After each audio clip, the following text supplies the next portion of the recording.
think one of the things that America has to face is the reality that it is an empire. No, you must use it. You must use it because it make you rebel. Against what? They were in front of Radio 8, shooting at the station. No es un crimen defender nuestros propios derechos como pueblos indígenas. Greetings and blessings, and welcome to this quasi-Earth Day 2020 edition from Travelogue Media. I'm Jason Clarl, sending this transmission from my secret bunker in Quetzaltenango, Guatemala. Thanks for tuning in. In this episode, I'll share some thoughts on Nuestra Madre Tierra as we celebrate 50 years of Earth Day.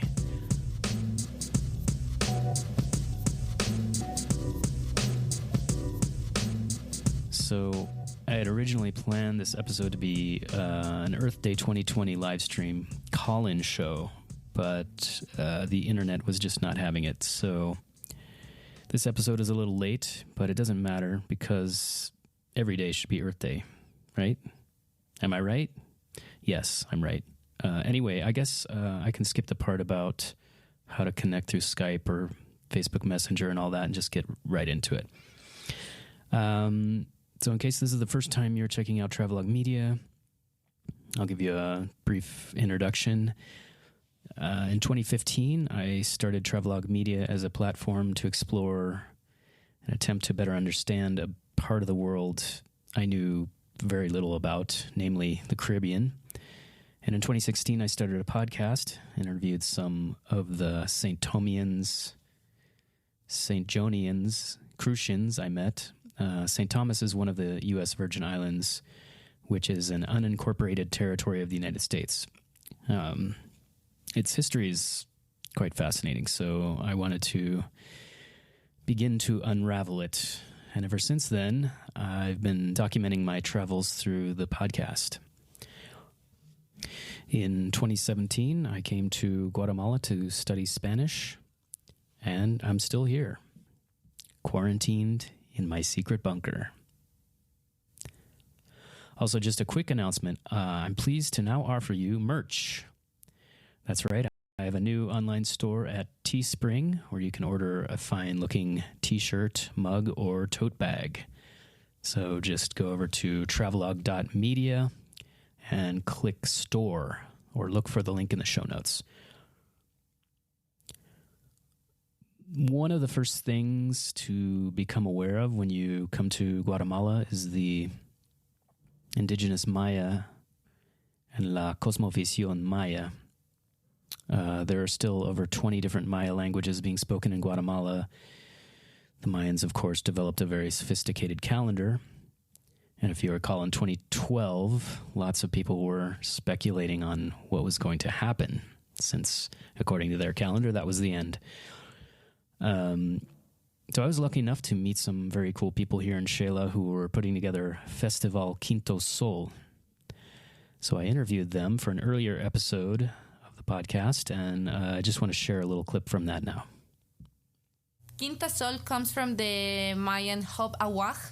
It talks about this is the time for a change. This is a time to be in peace with humans and in peace with Mother Earth. It talks about balance, it talks about expression, and it talks about all of these awesome things that we have been looking for so many years. This fifth cycle, it's 5,200 years, and we started this cycle on 2012. When everyone thought the Earth was going to die, this actually was the beginning of this new awesome cycle. So we believe as Festival Quinto Sol that through art we can help this change. Right, so being in balance with planet Earth, Nuestra Madre Tierra, not fighting against it, not attempting to dominate, because with that mentality, the joke's really on us. The planet will still be here, it'll be fine, and we'll be gone. And we need to keep that in mind as we shift into Quinto Sol. All right, so you're definitely going to want to go and check out the rest of that episode. I'll drop a link in the show notes. Earth justice. If there's one name that jumps instantly to mind when we talk about the struggle for earth justice, it's Vandana Shiva. I really can't say enough about this woman. She's written over 20 books. I think her latest is called Oneness versus the 1%. Yeah, she's had a few things to say about Monsanto and Bayer and Bill Gates and all the rest. And she's dedicated her life to food sovereignty, seed sovereignty, and a return to organic farming. And this is what she had to say at the Soil Not Oil conference in 2017. Some people think that you have to create such hopelessness and create such panic and then give a miracle solution, one magic bullet. There are no miracle solutions. There's just the miracle of life. And life isn't a problem. So it's not asking for a solution. It's just asking us for us to participate and respect it. Life is not a problem. It's not looking for a solution. So true. You're listening to Travelogue Media. Don't forget to like, share, subscribe, donate. Let's go to a quick music break and come back in just a moment. All I know is that this is different. Floating. Floating.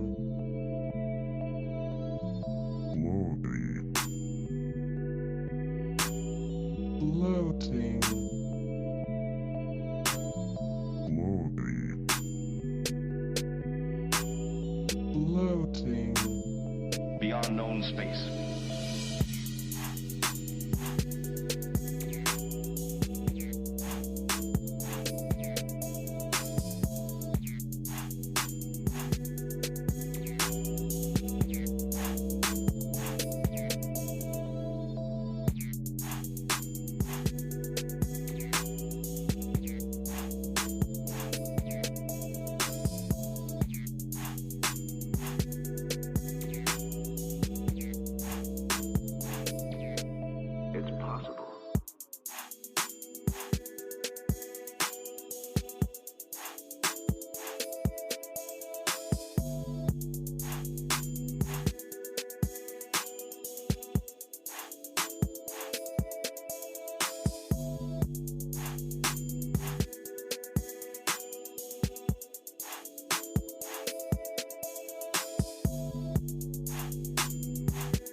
All I know is that this is different.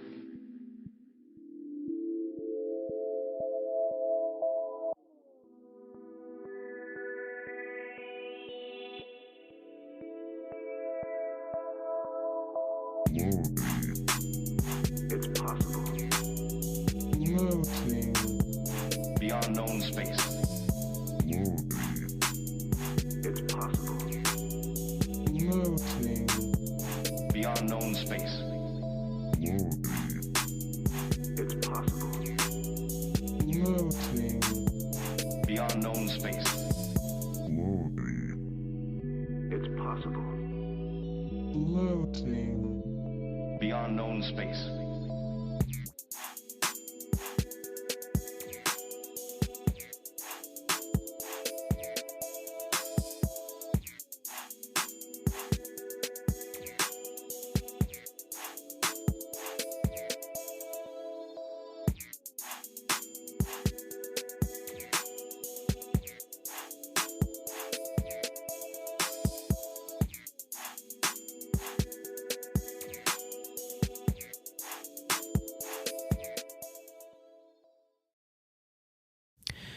Okay, welcome back, and thanks for listening to Travelogue Media.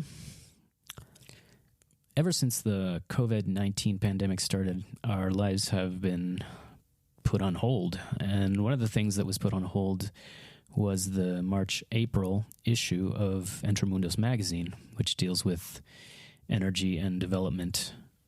You can still read the articles online, of course, but the print edition didn't quite make it out the door.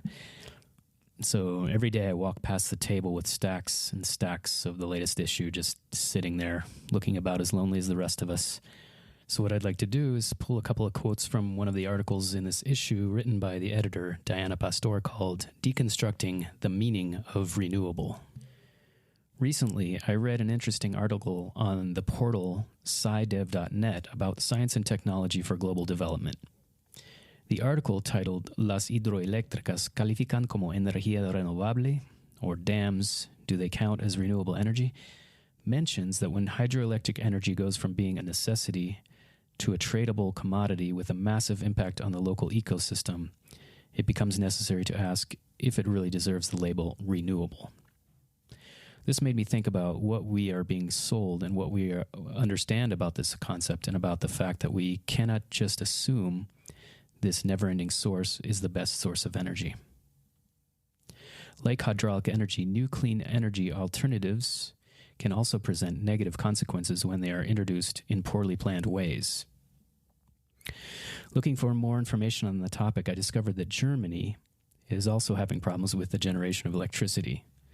Until just a few years ago, the country had great success with the production of wind energy, but later its construction of wind turbines began to stagnate. On the technology portal Shataka, Javier Jimenez writes in an article that Germany was wind power paradise until the Germans began to hate wind turbines. The reasoning behind this hate varies from noise complaints in populated areas to the aesthetics of the landscape. It's a fact that the generation of electricity is going to have consequences. However, there's a possibility that with organization and a search for solutions, we will come up with alternatives that reduce these consequences. As a starting point, we should be conscious of and respect renewable options that are closest to us. This means that we should stop thinking that we can indiscriminately use, quote, endless natural resources just because of their abundance.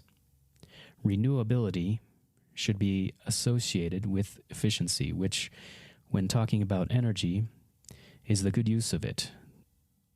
Second, renewability should go hand in hand with sustainability. We cannot think about energy and development if in order to satisfy the current demand for electricity, we compromise natural resources and the lives of present and future human generations, as well as plants and animals. Generation of energy should be thought of in terms of economic growth, but also in terms of environmental health and social well-being. Thus, the creation of many small plants instead of a few large plants is key, as the impact will be less harmful. Finally, and as previously mentioned, the generation of energy will have consequences, yes, but this does not mean that it cannot contribute to the restoration of damaged ecosystems.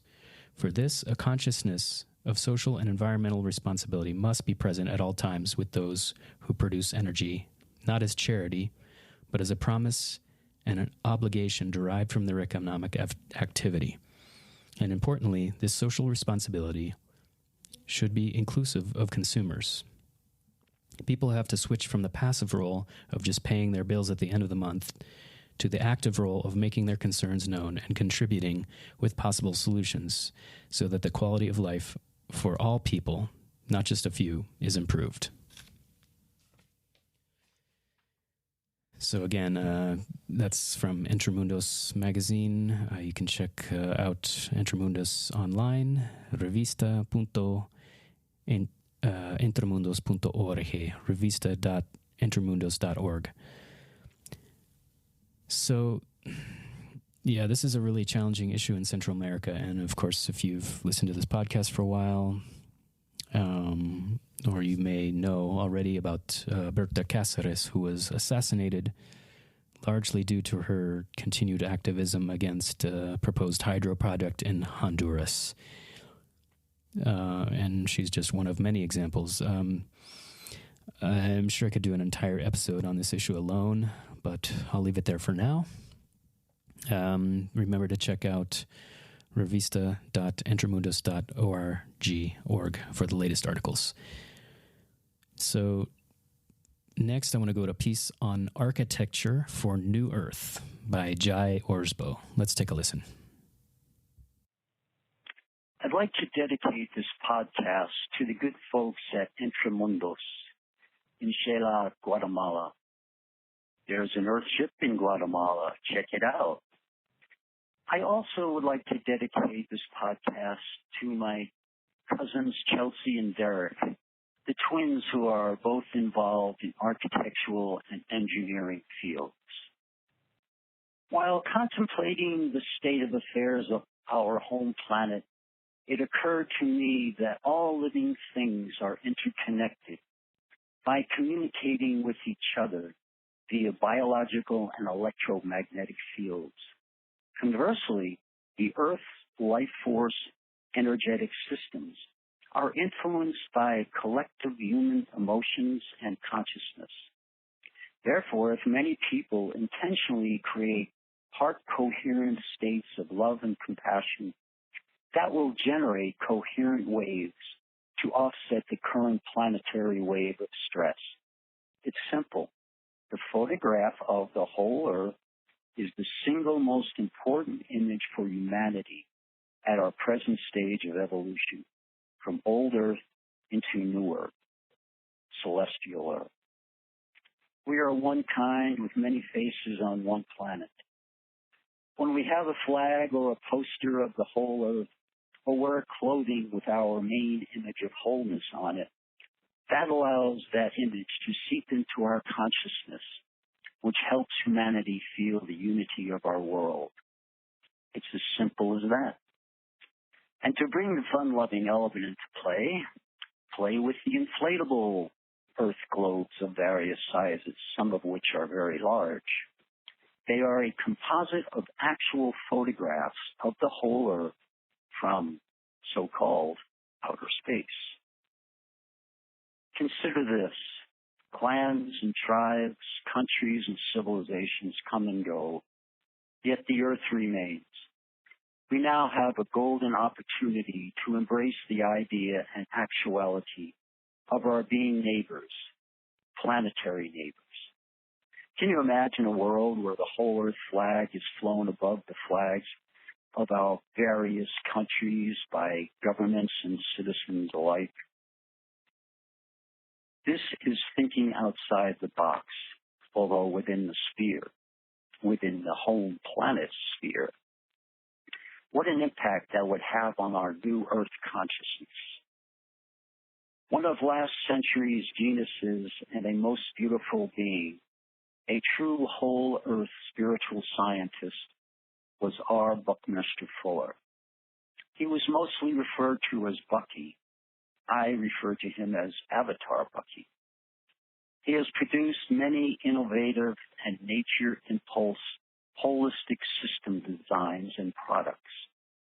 He is most noted for his popularization of the geodesic dome.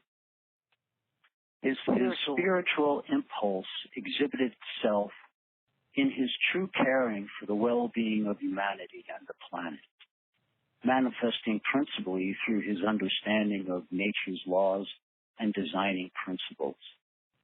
He addressed society's needs holistically. One of society's primary needs is architecture. Architecture structures society. It's as simple as that. The major portion of a society's impulses are architecturally based.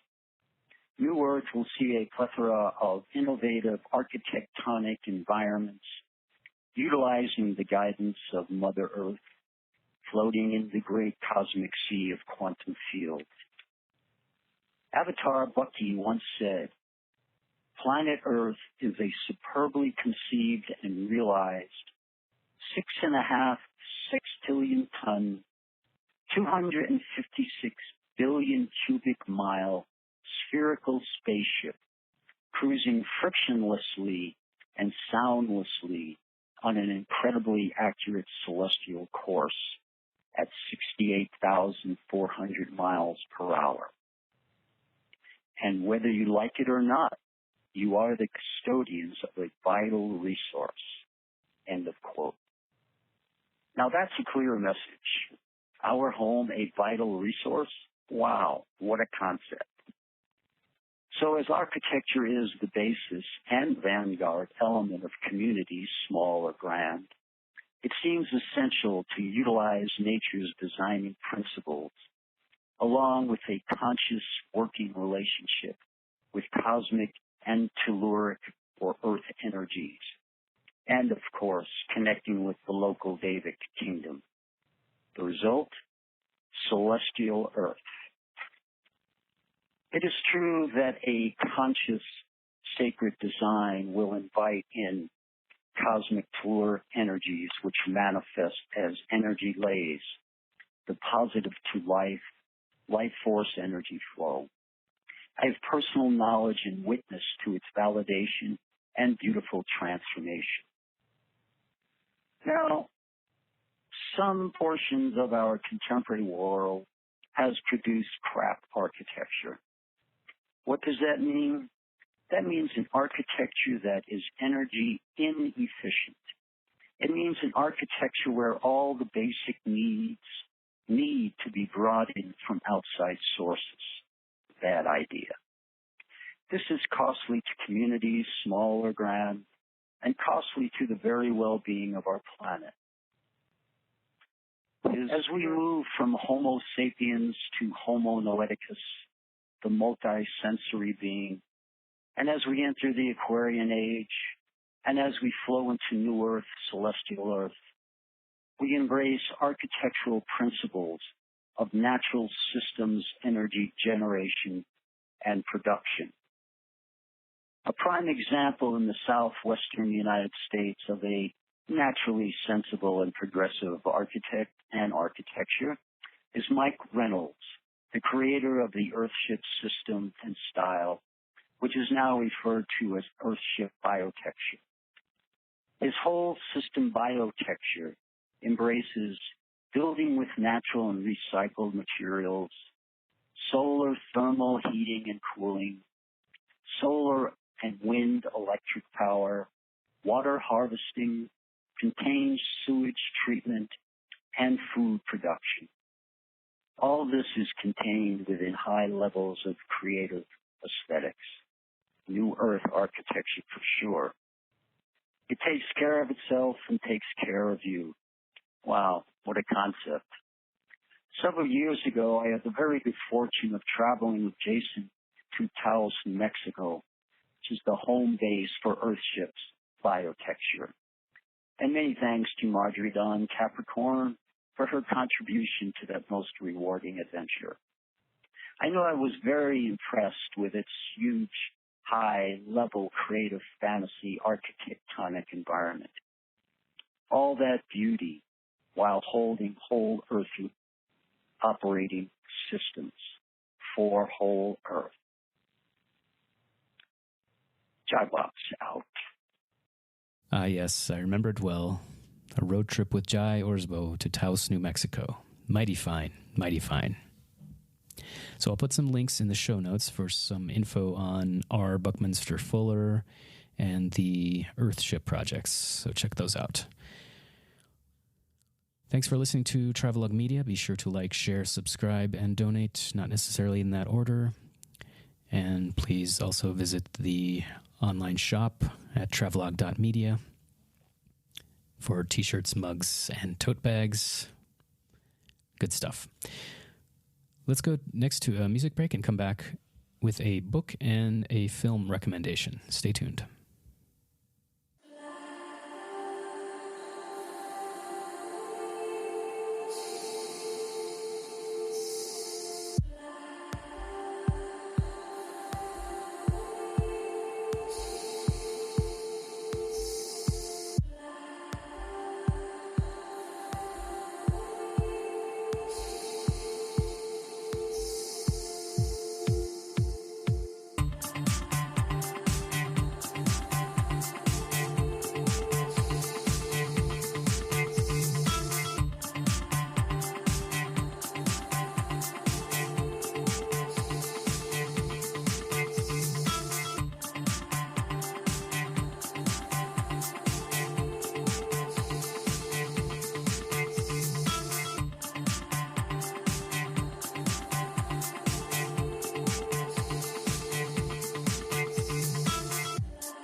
Welcome back to this Earth Day Everyday episode of Travelogue Media.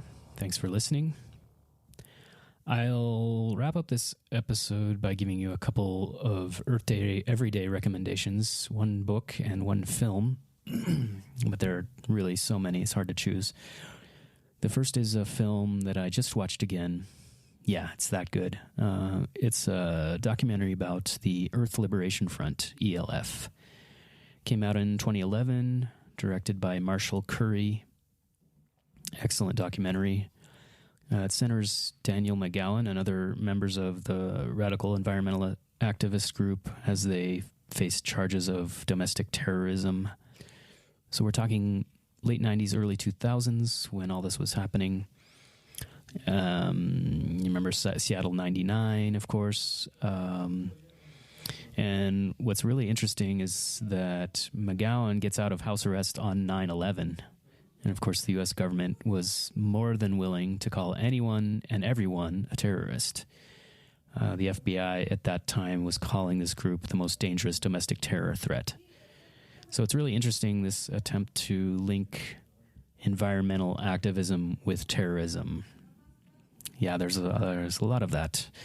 And on a related note, I also have a book recommendation for you on this Earth Day Every Day. It's called Green is the New Red by Will Potter. And again, we have the similar theme of animal rights activists, environmental activists getting slapped with the terrorist/communist label, even for acts of nonviolent civil disobedience.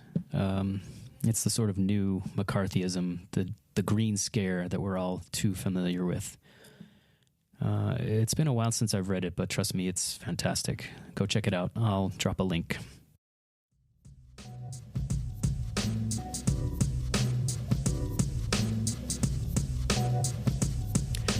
All right, my friends, that's going to do it for this Earth Day Everyday edition. Hashtag Earth Day Everyday. Which I guess is also part 3 of the quarantine series from Travelogue Media. All right, so remember, hashtag Earth Day Everyday. Music for this episode by Robero and Septa Helix. Make sure to check the show notes for all the links. If you don't see the links from where you're listening or watching, just go to the original post on Travelogue Media, travelogue.media. Please follow, like, share, subscribe, and order your Travelogue Media t-shirt, mug, or tote bag from the new online shop. Thanks again for listening. Until next time, que todo sea amor, walk tall, live free.